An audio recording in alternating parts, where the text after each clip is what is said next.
Aujourd'hui, on se donne rendez-vous en Seine-et-Marne pour visiter le parc Disneyland Paris. Quel que soit le nom que l'on lui donne, Euro Disney, Disneyland Resort Paris ou Disneyland Paris, c'est toujours le même parc. Gigantesque, avec ses 2230 hectares, et situé à l'est de Paris. Le parc Disney est composé en fait de 3 parcs touristiques. Disney Village, Disneyland et Walt Disney Studios. Aujourd'hui, on va visiter les 2 derniers. Pour accéder au parc Disneyland principal, vous passez par un couloir situé au rez-de-chaussée du Disneyland Hotel, l'hôtel principal, car il y a 7 hôtels Disney, sans compter les hôtels partenaires. Vous arrivez ensuite dans le premier quartier, celui de Main Street, et selon l'heure de votre arrivée, vous serez peut-être accueilli par un orchestre qui vous jouera certaines musiques de films d'animation Disney. Main Street est une architecture typique du début du XXe siècle et inspirée par la ville de Marceline, où vécut Monsieur Walt Disney. Dans ce quartier, comme ailleurs, vous pourrez rencontrer à certaines heures des personnages Disney, avec lesquels vous pourrez photographier vos enfants, comme là Donald, mais c'est souvent en été, auprès d'une attente d'1 heure en moyenne. La rue est essentiellement composée de boutiques diverses, d'une infirmerie, d'un lieu adapté pour le change des bébés, et c'est ici que se tiennent les différentes parades qui ont lieu chaque jour. C'est à partir d'ici que lorsqu'on vient pour la première fois, on comprend qu'on va marcher vraiment beaucoup. En remontant Main Street, vous arriverez à une place, un rond-point. C'est à partir de là qu'on peut se diriger vers un univers du parc. Car oui, il est découpé en univers, en secteurs. Et je vais vous les faire visiter les uns après les autres. Le cœur du parc, c'est le château de la Belle au Bois dormant, dans lequel on peut passer par différents accès. Voici le Plaza Garden, un des meilleurs restaurants du parc. Vrai restaurant avec un large buffet, et devant lequel vous verrez souvent des personnages Disney.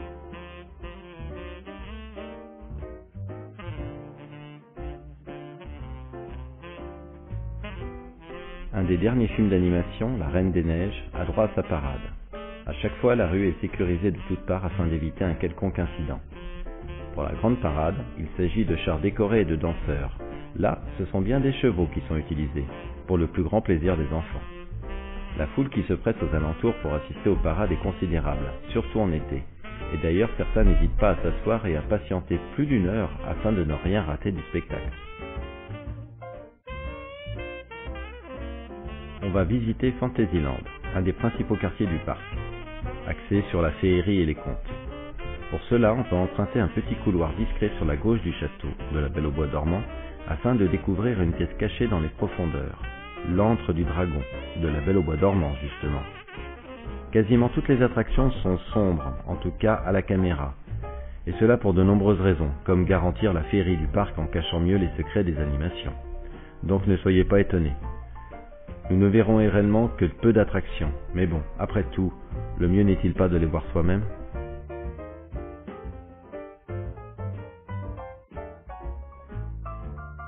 Le dragon se réveille, il grogne, bouge, souffle de la fumée, et ses yeux dans l'obscurité rajoutent beaucoup à l'ambiance.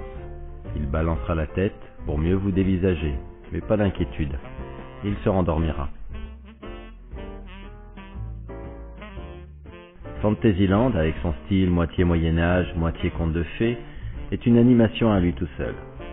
Vous y trouverez de très nombreuses attractions comme Blanche-Neige et les 7 nains bien sûr, mais vous pourrez aussi essayer de sortir de l'enclume l'épée d'Arthur du dessin animé Merlin l'Enchanteur, ou même faire un tour sur le carrousel de Lancelot. L'attraction de Peter Pan est une des plus visitées. Elle vous emmènera à bord d'un bateau volant survoler d'abord Londres, puis le pays imaginaire, suspendu à un rail. Vous verrez des automates très réalistes des personnages refaire les scènes principales du film, jusqu'à l'affrontement final avec le Capitaine Crochet. Pour l'attraction de Pinocchio, même qualité et même déroulement. À bord de chariot, vous parcourrez les couloirs et de part et d'autre, vous revivrez les scènes cultes du dessin animé. Mais s'il fait beau et surtout si vous n'avez pas facilement la tête qui tourne, vous pourrez ensuite monter à bord d'une tasse de thé. Une tasse d'Alice au pays des merveilles bien sûr. Pour information, on peut monter jusqu'à 4 dans une tasse. Donc ce sera un plaisir familial. Passez le haricot magique de Jack en sculpture très réaliste, vous rencontrerez l'éléphant Dumbo, qui vous fera voler et tournoyer sur un manège de toute beauté. Vous pourrez ainsi prendre de l'altitude pour admirer le quartier Fantasyland dans son ensemble, une attraction qui sera fermée par jour de pluie, et pour cause, on comprend.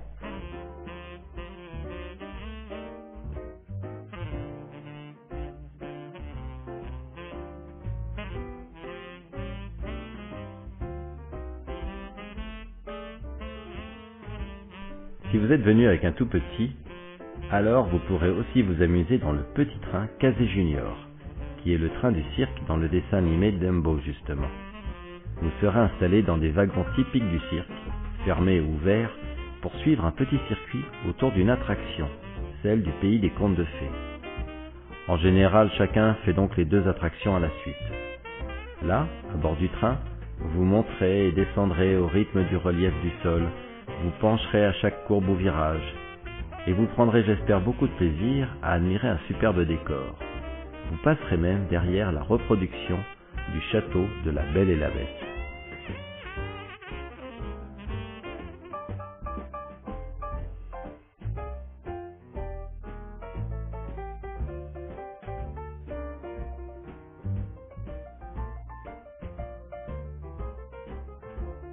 L'attraction des contes de fées, justement, située au centre du circuit du train Casey Junior. En accédant par une plateforme tournante, vous prendrez place dans une barque tractée qui vous fera suivre un circuit sur une eau calme. Vous pourrez alors admirer les reconstitutions de chacun des contes qui ont été repris en long métrage par Disney, comme par exemple ici Blanche-Neige et les 7 nains,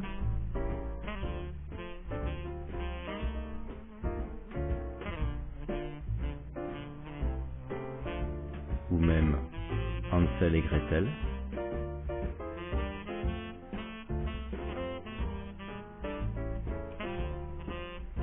Plus haut, vous pourrez admirer la tour de Réponse, la petite sirène, avec un très joli bateau,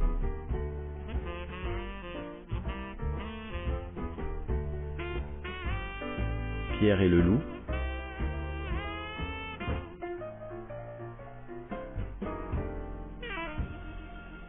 voici le village du Mont Chauve, qui est un chapitre du premier long métrage de Fantasia. Et à chaque fois, la musique correspondante vous accompagnera. Puis, une fois passé la tête de tigre en sable d'Aladin, vous arriverez au château de la Belle et la Bête. Ce château, vu depuis le petit train précédemment d'ailleurs.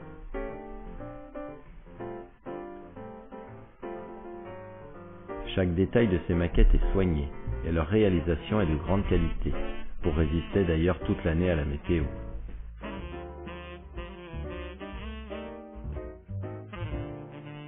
La promenade se terminera par le palais du magicien d'Oz, surmonté de ses émeraudes.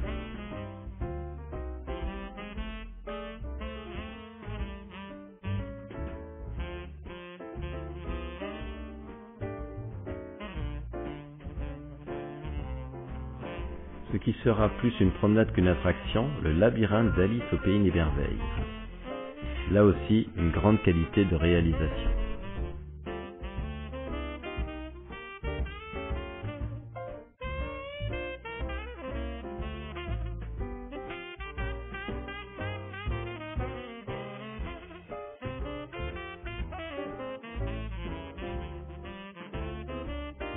Fantasyland compte aussi comme attraction le pavillon des princesses, pour le bonheur des petites filles, et un train qui pourra vous déposer dans les quartiers de Main Street, Frontierland ou Discoveryland. Je vous propose en tout cas d'aller déjà visiter Aventureland.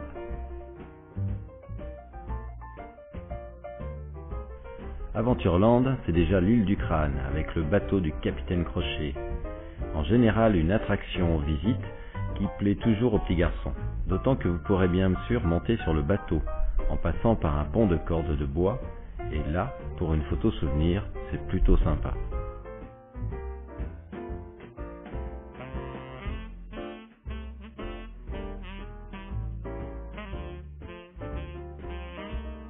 Mais non loin de là, vous pourrez monter au sommet d'un arbre gigantesque, celui des Robinsons.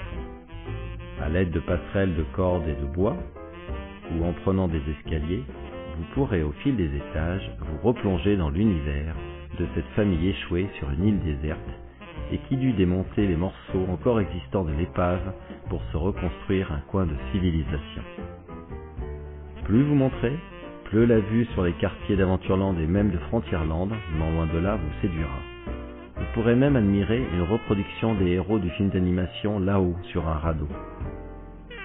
Chaque étage correspond à une pièce de la nouvelle demeure de la famille Robinson. Et à chaque fois, comme pour chaque attraction, les détails sont soignés afin de mieux vous replonger dans l'univers. Une fois la visite achevée, vous pourrez redescendre par un autre chemin et poursuivre votre aventure.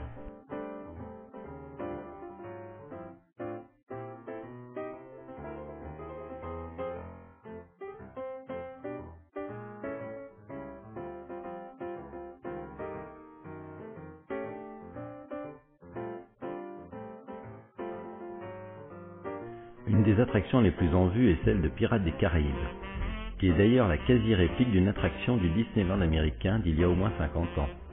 Sauf que bien sûr, le film n'existait pas encore. En référence au dessin animé Aladdin, vous pourrez quitter ce quartier Adventureland en passant par un décor typique où une galerie d'exposition vous replongera dans le monde du jeune voleur, de la lampe magique et du génie. Frontierland, 4e quartier selon notre balade. Celui-ci est surtout dédié au Far West. Pour information, lors de l'ouverture du premier parc Disney en 1955, vers Los Angeles, les quartiers Frontierland, Fantasyland, Main Street et Aventureland existaient déjà. Ces noms avaient été choisis par Monsieur Walt Disney lui-même. Seule différence, Tomorrowland, le dernier quartier, se nomme maintenant Discoveryland. Cela prouve que l'esprit de Monsieur Disney subsiste encore. Et comme l'attraction Pirates des Caraïbes est une réplique d'un des parcs américains, on retrouve aussi le fameux bateau à roues, dans l'esprit de ces bateaux qui descendaient le Mississippi à l'époque du Far West américain. Vous verrez aussi passer de temps à autre les chariots du Big Thunder Mountain, qui est une attraction de type montagne russe, donc à sensation forte. Le bateau à roues n'est pas très rapide, mais c'est pour mieux vous faire profiter de la balade, qui vous fera faire le tour du lac situé au centre de ce quartier. Durant votre balade, justement, vous aurez droit à une histoire idéalisée du Far West par haut-parleur. Vous passerez à proximité de la Maison Hantée, une attraction faite pour vous faire peur bien sûr, et donc réservée à un public sachant garder son sang-froid. Cela permet à ce parc d'attractions à bien répondre aux demandes de chacun, pour les petits comme pour les grands, pour les amateurs de sensations fortes et pour les autres.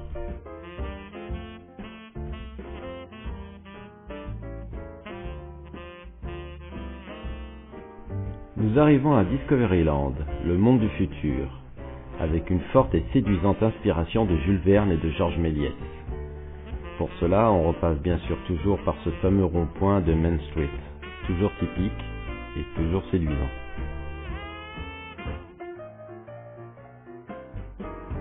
Une attraction phare de Discoveryland est bien sûr le Space Mountain Mission 2. Un canon de 36 mètres de long vous donnera la sensation d'être propulsé à travers la galaxie où vous devrez entre autres échapper à l'explosion d'une supernova. Un voyage spatial qui se terminera bien sûr par votre retour sur Terre. Une attraction à sensations fortes, sans nul doute. Moins éprouvant, le sous-marin du capitaine Nemo, le Nautilus, tiré du roman de Jules Verne et repris à l'écran par Walt Disney dans le film 20 000 lieues sous les mers, récompensé de 2 Oscars d'ailleurs. Vous pourrez le visiter car il s'agit d'une visite et non d'une vraie attraction à proprement parler, mais c'est intéressant et toujours très bien fait. Sinon, pourquoi pas essayer l'Orbitron, à bord de petites navettes vous faisant graviter autour de planètes mystérieuses. Un bon moyen pour prendre de la hauteur et admirer une vue splendide. Mais une des 2 attractions phares de ce quartier de Discoveryland est sans nul doute l'attraction Buzz l'éclair. Vous franchirez d'abord quelques couloirs typiques du monde spatial de Buzz pour vous plonger dans l'ambiance. Puis vous le rencontrerez quasi en personne, animé, parlant, vous expliquant que le terrible empereur Zorg menace encore la galaxie et la paix interplanétaire. On a besoin de vous. Vous allez devoir monter dans une navette et à l'aide d'un pistolet laser, tirer sur des cibles en mouvement et faire votre meilleur score. Une attraction qui plaît énormément, au point que certains la font plusieurs fois de suite. Et une fois terminée, vous pourrez non seulement comparer votre score inscrit sur votre pupitre, mais aussi acquérir une photo de vous en train de tuer les méchants aliens, qui aura été prise discrètement pendant l'attraction.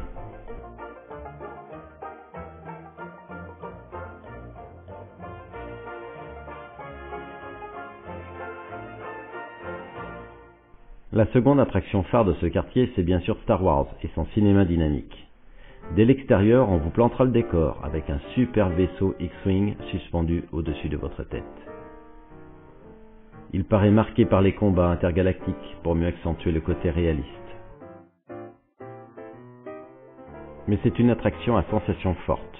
En effet, après avoir admiré une superbe reconstitution d'un intérieur de hangar dans lequel est entreposé un vaisseau spatial, et admirer un robot C3PO en mouvement, parlant même, vous expliquant la situation dramatique dans laquelle vous êtes, vous devrez suivre de longs couloirs jusqu'à une porte automatique, derrière laquelle vous attend votre siège. Et une fois installé, votre vaisseau devra décoller après moult péripéties pour échapper à la destruction et vous à la mort. C'est un cinéma dynamique, basé sur les sensations de vide, de vertige et de chute, et bien sûr pour un public désirant des sensations fortes.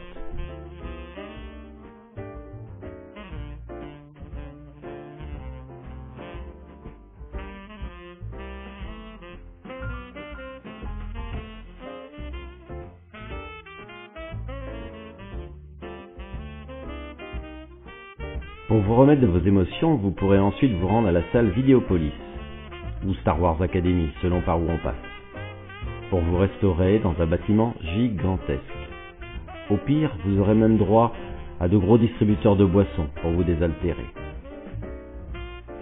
Cette immense salle est dotée de très nombreux gradins, car à plusieurs moments de la journée se tiennent des spectacles de danse ou des spectacles sur le thème de Star Wars, auxquels vos enfants pourront même participer, pour peu que vous les aurez inscrits un peu plus tôt.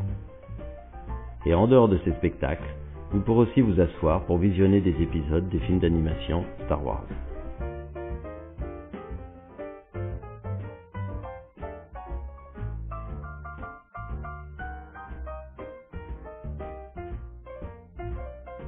Mais le moment est venu, on ressort maintenant de ce parc Disneyland pour rejoindre le Walt Disney Studio, qui est dédié au cinéma et aux films d'animation tels que Ratatouille, Cars, Toy Story, Lilo et Stitch ou encore Monster et compagnie.